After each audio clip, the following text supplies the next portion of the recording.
రాష్ట్ర గవర్నర్ గారి ప్రసంగంలో ఈరోజు ప్రభుత్వం ఏదైనా కొత్త విషయాలు చెప్తుందేమో లేదా రాబోయే బడ్జెట్లో ప్రజలకిచ్చిన 420 హామీలు 420 హామీలు ఏవైతున్నాయో ఈ ప్రభుత్వం మరి ఆ 420 హామీలు 6 గ్యారంటీల గురించి ఏమైనా కొత్త విషయాలు చెబుతారేమో లేదా గత 15 నెలల పేలవమైన అట్టర్ ఫ్లాప్ పరిపాలన ఏదైతే ఉందో దాని గురించి ఏమైనా ప్రాయశ్చిత్తం చేసుకునే విధంగా ప్రసంగం ఉంటుందేమో గవర్నర్ గారిదని చెప్పి మేమందరం కూడా భావించినాం, ఆశించినాం. కానీ ఇది గవర్నర్ గారి ప్రసంగం లాగా లేదు. ఒక మాటలో చెప్పాలంటే గాంధీ భవన్లో కాంగ్రెస్ కార్యకర్తల ప్రెస్ మీట్ లాగా ఉంది తప్ప గవర్నర్ గారి ప్రసంగం లాగా మాత్రం లేదు. పాపం పెద్ద ఆయన గవర్నర్ గారి నోటెంబడ కూడా చాలా అబద్ధాలు, ఒకటి కాదు రెండు కాదు, ఎన్నో అబద్ధాలు, ఎన్నో అర్ధసత్యాలు, ఎన్నో అసత్యాలు కూడా పాపం వారి నోటెంబడ కూడా పలకాల్సి రావడం మేము కూడా బాధపడతా ఉన్నాం. కాంగ్రెస్ సర్కారు యొక్క ఘోర వైఫల్యం వల్ల ఈరోజు రాష్ట్రంలో రైతాంగం ఆందోళనలో ఉంది. ఎక్కడికక్కడ పంటలు ఎండిపోతున్నాయి. రైతులు ఇప్పటికే 480 పైచిలకు మంది రైతులు ఆత్మహత్య చేసుకున్నారు.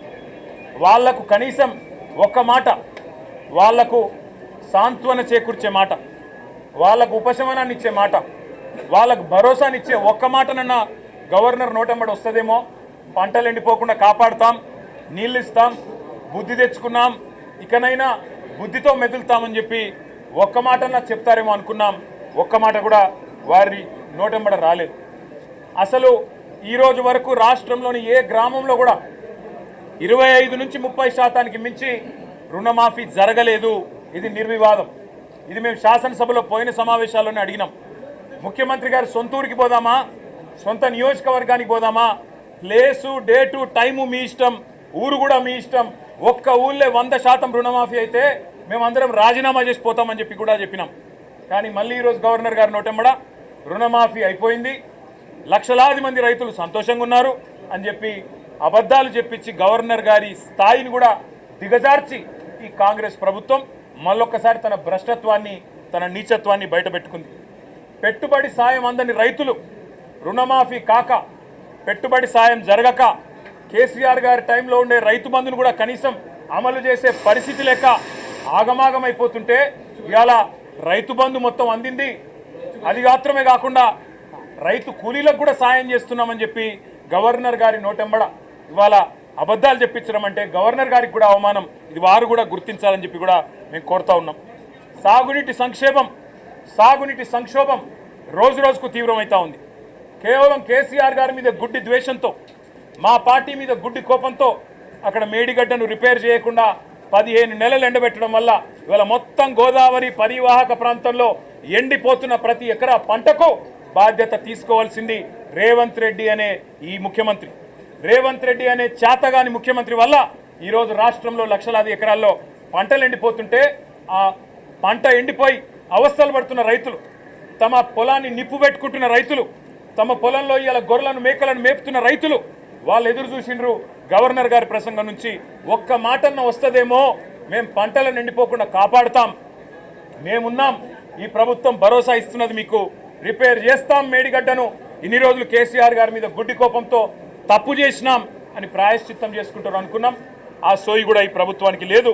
కనీసం ఒక్క మాట మాత్రంగా కూడా ఎండుతున్న పంటలు, సాగునీటి సంక్షోభం, 480 మంది రైతుల ఆత్మహత్యలు, వాటి గురించి ఒక్క మాట కూడా మాట్లాడకపోవడం అంటే రేవంత్ రెడ్డి ప్రభుత్వం యొక్క ప్రాధాన్యతలు ఎట్లా ఉన్నాయో దీన్ని బట్టే అర్థం చేసుకోవచ్చు. ఇవాళ భారతదేశంలో బహుశా ఏ రాష్ట్ర సెక్రటేరియట్లో జరగని అత్యంత ఘోరమైన, నీచమైన పరిస్థితి మన రాష్ట్ర సెక్రటేరియట్లో జరిగింది. 20% కమిషన్ ఇయ్యందే ఇక్కడ బిల్లులు వస్తలేవని చెప్పి కాంట్రాక్టర్లు ఆర్థిక శాఖ మంత్రి, ఉప ముఖ్యమంత్రి గారి ఛాంబర్ ముంగట ధర్నా చేసే పరిస్థితి రాష్ట్రంలో బహుశా ఎన్నడూ కూడా గతంలో లేదు. మరి భారతదేశంలో కూడా బహుశా ఎక్కడా లేదని నేను అనుకుంటా ఉన్నా. ఇవాళ 20% కమిషన్ తప్ప విజన్ లేని ప్రభుత్వం ఇది. ఈ విజన్ ఉంది, ఆ విజన్ ఉంది, ఏఐ, డేటా సైన్సెస్ అని పెద్ద పెద్ద మాటలు. విజన్ లేదు, మన్ను లేదు, కమిషన్ తప్ప. No vision, only commission. Only 20% commission అనే విధంగా ఇవాళ ప్రభుత్వాన్ని నడుపుతూ ఢిల్లీకి మూటలు పంపుతూ ఇక్కడ చిన్న కాంట్రాక్టర్లను సర్పంచ్లను చిన్న చిన్న వ్యక్తులను వేధించి చివరికి ఓవర్సీస్ స్కాలర్షిప్లు ఇవ్వకుండా గురుకులాల్లో తిండి పెట్టకుండా ఈరోజు పిల్లల్ని చంపుతున్న అరాచక ప్రభుత్వం రేవంత్ రెడ్డి ప్రభుత్వం, కాంగ్రెస్ ప్రభుత్వం. కనీసం గురుకులాల్లో ఉండే అధ్వాన్నమైన పరిస్థితుల గురించి ఒక్క మాట చెప్తారేమో అనుకున్నాం. దాని గురించి ఒక్క మాట లేదు. చనిపోయిన 83 మంది పిల్లలకు కనీసం ఒక మాట సానుభూతి చెప్పి సంతాపం చెప్తారేమో అనుకున్నాం. ఒక్క మాట కూడా వారి గురించి ప్రస్తావన లేదు.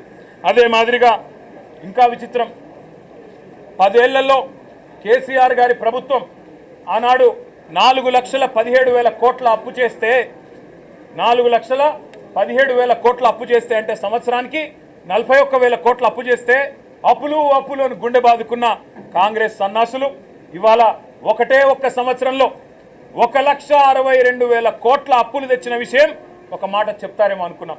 సరే, కేసీఆర్ ప్రభుత్వం కొత్తగా ఏర్పడ్డ తెలంగాణకు ఒక బలమైన పునాది వేయాలని బ్రహ్మాండమైన పథకాలు రైతులకు వ్యవసాయానికి మాత్రమే 10 ఏళ్లలో కేసీఆర్ ప్రభుత్వం ఖర్చు పెట్టింది దాదాపు 4.5 లక్షల కోట్లు. రైతు బంధు రూపంలో 73,000 కోట్లు, రుణమాఫీ రూపంలో 28,000 కోట్లు, ఇరిగేషన్ ప్రాజెక్టుల రూపంలో, అదేవిధంగా వ్యవసాయ పనిముట్ల రూపంలో, మెకనైజేషన్ రూపంలో, డ్రిప్ రూపంలో, సబ్సిడీల రూపంలో, ఉచిత విద్యుత్ రూపంలో మొత్తం 4.5 లక్షల కోట్ల రూపాయలు తెలంగాణలోని 70 లక్షల మంది రైతులకు ఇవ్వడం వల్ల ఇవాళ భారతదేశంలో తెలంగాణ వరిధాన్యం ఉత్పత్తిలో నెంబర్ 1 అయ్యింది. కానీ ఇవాళ గవర్నర్ గారి ప్రసంగంలో ఏం చెప్పుకుంటున్నారు? భారతదేశంలోనట రేవంత్ రెడ్డి ఉద్దారకం వల్ల తెలంగాణ నెంబర్ 1 అయిందట వరిధాన్యం ఉత్పత్తిలో. ఏది సంవత్సరం 14 నెలల్లో నువ్వు పంటలు ఎండబెట్టడం వల్ల, రైతు బంధు ఇవ్వకపోవడం వల్ల, కరెంటు అస్తవ్యస్తం చేయడం వల్ల, రైతుల ఆత్మహత్యల వల్ల వరిధాన్యం ఉత్పత్తి పెరిగిందా? సిగ్గన్నా ఉండాలి మాట్లాడడానికి ప్రభుత్వానికి, కనీసం సోయన్నా ఉండాలి. ఇవాళ లక్షల ఎకరాల్లో పంటలు ఎండిపోతుంటే కనీసం ఓదార్చడానికి ఒక మంత్రి దిక్కులేడు, కనీసం ఒక కాంగ్రెస్ ఎమ్మెల్యే లేడు. ఊళ్ళల్లో పోతే కాంగ్రెస్ ఎమ్మెల్యేని తరిమి కొడుతున్నారు. ఏది రైతు బంధు, ఏది రుణమాఫీ, ఎక్కడ తెచ్చిండ్రు మీరంతా అని చెప్పి ఊళ్ళల్లో ఇవాళ తరిమి కొడుతున్న పరిస్థితులను దాచిపెట్టే ప్రయత్నం గవర్నర్ గారి ప్రసంగం ద్వారా చేసిన మాట.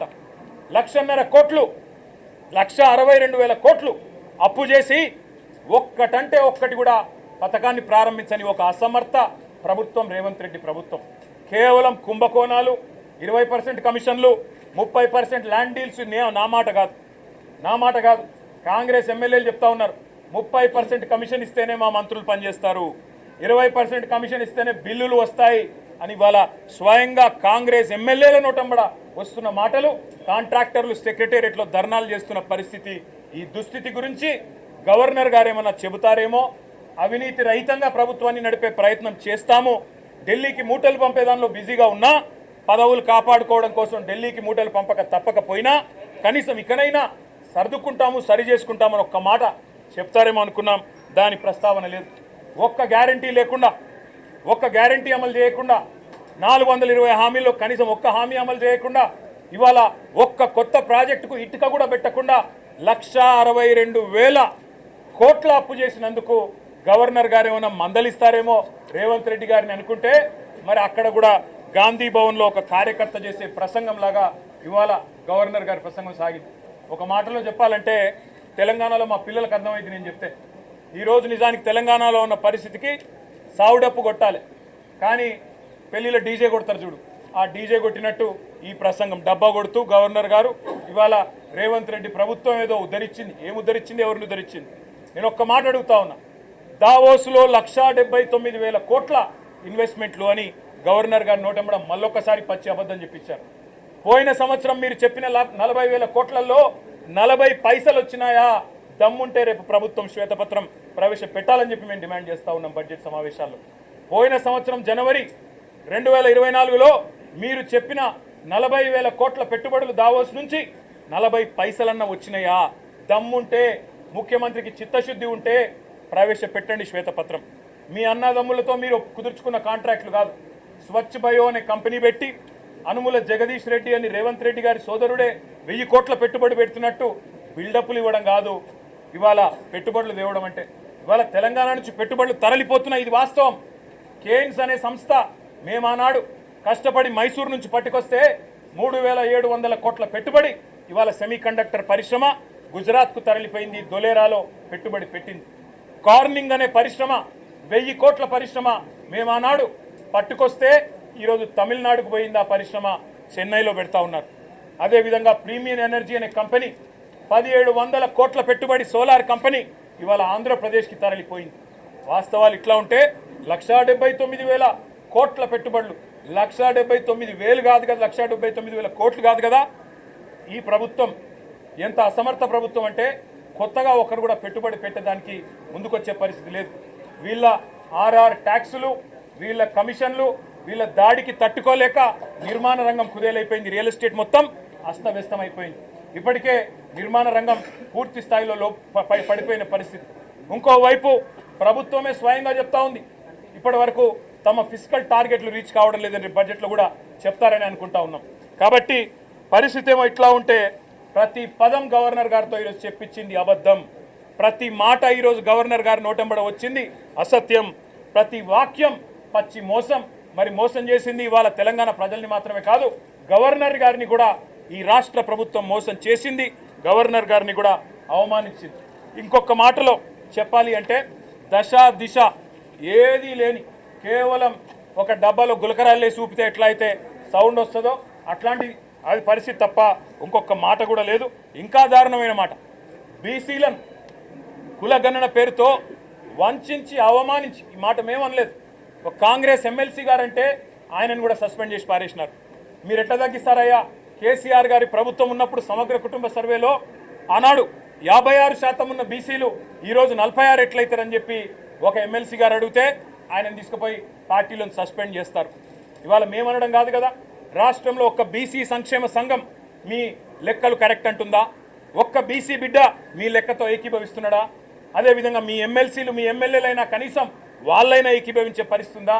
ఇవాళ కులగణన పేరుతో బీసీలను వంచి వాళ్ళను కూడా మోసం చేసి వాళ్ళ సంఖ్య కూడా తగ్గించి వాళ్ళను ఉద్ధరించినట్టు సోషల్ జస్టిస్ అని ఇవాళ గవర్నర్ గారు నోటెంబడ అబద్ధాలు చెప్పడం అంటే నిజంగా కూడా సిగ్గుచేటు.